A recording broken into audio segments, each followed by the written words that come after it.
So what's up guys, welcome back sa akin channel na to. Kita nyo naman, medyo matagal-tagal tayo bago nakapag-vlog ulit kasi nga marami tayong bagay na pinagkakabalaan itong mga nakaraan taon to. Kaya bigla akong nawala sa channel na to. Sasabihin ko nga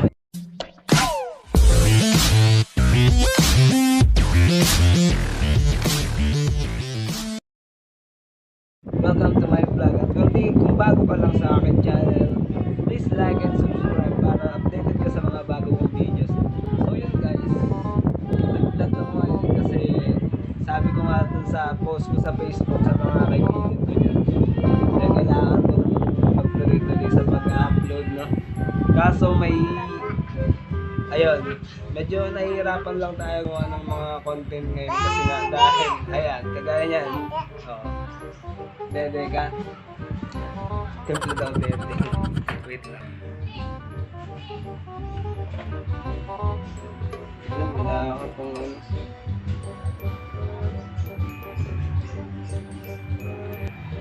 So yun lang. Mabalik tayo sa pinag-uusapan na. So yun, bali na wala akong almost a year. Kasi nga, marami akong bagay na pinagkabisihan, gaya nga lang nasabi ko sa inyo. Kaya ngayon, siguro madalas na tayong mag-upload kasi kailangan. Ang goal ko ngayong taon ay ma-monetize tong channel. So kung bago ka lang nasa channel ko, baka pwede mo lang mag-subscribe ko. So yun, content lang. Isa rin dahilan ko kaya nahinto ako kasi nga nabawa ko. Kasi hindi naman pwede na mag-focus agad ako sa pag-vlog ko, sa pag-YouTube. Kasi nga kailangan kong suportahan itong anak ko, yung baby ko na nagkagatas pa. Kasi ako lang magtatrabaho ngayon, kasama ko is nasa bahay lang. Kaya siguro ngayon nakapag-adjust na kami kahit paano, lumalaki naman na si Yana. Kailangan ko na mag-upload ng sunod-sunod sa channel. Marami rin akong na-realize wala ako dito sa pag-YouTube last year kasi nga parang bad ng kasi sabi nga nila mahirap naman talaga maka-monetize sa channel.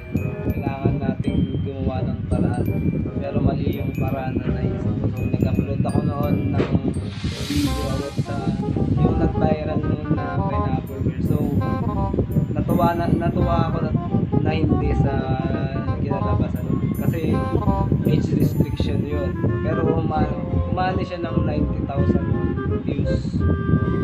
Ayun, 90,000 views. Ang laki ng binigay na watch hours sa akin, ng almost 2,000 watch hours last year. So napakalaking bagay na yun para sa mga small YouTubers sana, pero napag-isipan ko na lang na i-delete kasi nga parang ang pangit ng labas sa channel nun. Kasi ako gusto ko rin talaga maging influencer kagaya ng iba. Siyempre kagaya ng mga ina-idolize natin, sila ko power tayo. Hi ka daw. Hi. Yeah. So yun, wala lang, itong vlog na to parang panimula lang ulit, tapos siguro sa susunod ipaplanuhin ko yung content kasi biglaan lang, kumbaga parang panimulaan ulit, parang bagong simulan. So yun, sana masuportahan nyo ako sa mga bago kong videos. Marami akong gagawin, marami akong plano. Nag-order din ako ng ring light nung nakaraan, so hindi ko siya na-unbox kasi nga napakagulo ng bata na to. Diba, napakagulo. So ang hirap niyang mahirap pa siyang kasi sobrang likot talaga. Kalikutan ng bata, alam niya yan. Sa mga nanonood dyan na mga magulang na may mga gantong edad, mga magdadalawang taon, sobrang likot talaga namang. Pero ang cute niya, talino yan eh. So yun, masalamat din pala ako kasi kahit paano nakakabot tayo ng 500 subs. Tsaka sa community, may share ako sa inyo yung community. Napakaganda ng community na to. Marami kayong matututunan, marami marami kayong magiging kaibigan, maraming ideas.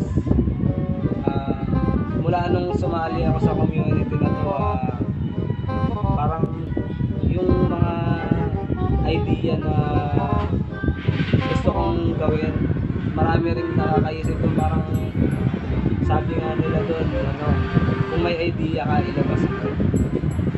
Huwag mong bulungin sa isipan mo yung idea mo kasi mamaya yan na yung magpapaangat sa'yo. So, nagpapasalamat ako kay Sir Danilo Breño. Sir Dan, salamat kasi naka-join ako sa Vloggers Philippines. No? Ayan, Vloggers Philippines. Ayan. Napakagandang community guys. Hindi siya yung community na ibang community na kasalihan ko na ano yung sub for sub together. So kailangan dito angatan talaga pagandaan ng content para mapanood ka ng mga subscribers o mga gusto mag-subscribe sa inyo. Talagang dadami yung subscribers nyo guys, kaya join na kayo sa community namin. Grabe doon. So, kiss mo daw papa. Bye. Hey guys, kamo.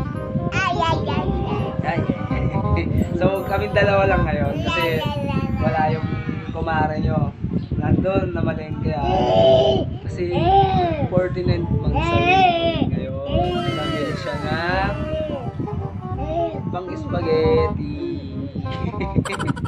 So yun, abangan nyo, promise. Marami kayong aabangan sa channel ko. Kumbaga sa loob ng isang taon na yun, parang pinractice ko na rin yung sarili ko na umarap sa camera, kung paano maging confident. Ayan, diba? So ayan, alam nyo na yung Thailand kung ang hirap, bakit ang hirap mag-vlog.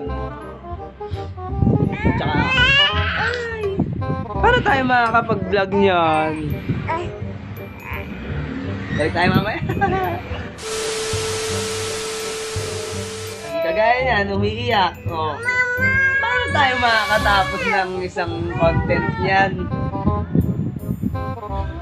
Dumedi ka na. So yun, babalik tayo mamaya.